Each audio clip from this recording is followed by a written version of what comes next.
Hello, Kendall Hackett here with eXp Realty. I am so glad to see you. Welcome back if you have been watching. If not, there's a couple of episodes you missed, so go check this out. Anyway, today we are diving into your ideal home criteria. So this can mean anything from how many bedrooms you're looking for, how many bathrooms you're looking for. We could go into the number of garages that you would like. Could be 2-car, 3-car garage, maybe attached, detached, maybe it doesn't matter. I don't like to dive super deep into whether or not there's a fence around the yard and things like that, because a lot of agents don't fill that out whenever they upload it into the MLS, so it might take out some of our possibilities if it's not input properly on the other end. So I don't like to leave that in there, but I do I rely on the pictures for that. So if you love the property and it's a must-have for the fence, then we'll just take a look at the pictures. If it's fenced, awesome, we'll go take a look. If it's not, then we move on. So anyway, so that's one thing. We also look at the location. So we're looking at if you want to be in Cass County, if you want to be in Jackson County, if either of those will work for you, or if you want to stay specific to the city, if you would just want to be in Lee Summit, or you just want to be in Greenwood, or Peculiar, Grandview, whatever. So we put that into the criteria as well. That way you're only getting houses that are in Jackson County, are in Lee Summit, or in whatever city or county that you're wanting to be in. Again, it also narrows down how many bedrooms, bathrooms. So we can really get specific on that. I just don't like I said, like to do the deep dive into whether there's a fence or not. Sometimes finished basement I will put in there. But a lot of times, again, the agents don't input that properly into the MLS, so it might knock out something that could be a potential for you.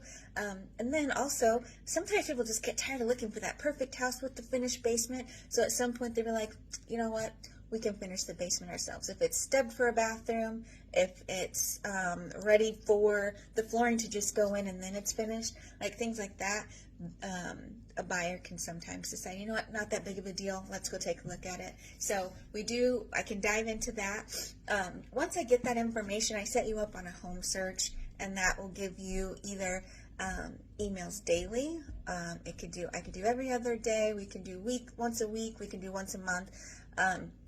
The once a month is for maybe we've already had this conversation and you know for a fact that you're not going to be ready until 2025 or 2026. Maybe that's when your kids are going to be moving out of the house, and so at that point you'll be ready to move. So once a month is a little more appropriate, just because you don't want to see them daily, and once a month you can get on and take a look at a few of those. Whenever you get those emails, you're able to click through the houses, see the pictures. If you love them, you can save them on my website, so you can always go back and look at them multiple times.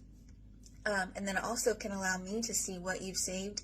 And so if I come back and I'm like, maybe their search criteria has changed a little bit, I can see the houses that you've saved and maybe adjust that criteria a little bit that I'm sending you. So that kind of helps us focus in a little bit more on your search, so I don't want to waste your time. A lot of times also we want to check out neighborhoods. I've had clients that want to be in a specific neighborhood, and that's totally fine. It definitely narrows down the possibilities and the houses that come to you. But if that is a deal breaker, then we can definitely put that in there as well. Let me see. So you'll have access to those seller's disclosures that we all have in MLS. You'll have access to those. But if for some reason you can't find it, it's not out there, or you just don't want to take the time to find that, then go ahead and shoot me a text with the address, and I will email that straight over to you.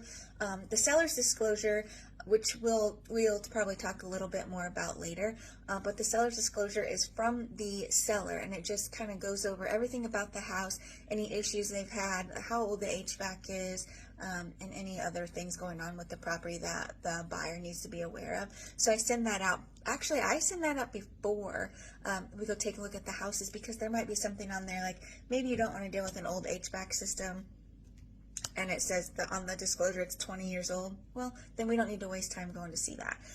So there's some other things. Maybe the foundation had some issues, but it's not readily available in the description on my website. then that disclosure will tell you for sure. So we go ahead and check all those boxes before we go out and take a look at the houses. Again, if you refer back to one of my other videos, we kind of look at whether there's a pool. Maybe you don't want a pool. It's a deal breaker, so we can knock that off the list. Things like that. So anyway, that is episode 3, putting your home search criteria together and finding the perfect house for you. Stay tuned for episode 4, where we go over how to make an offer and what goes into that. I'll see you guys soon. Thanks for tuning in.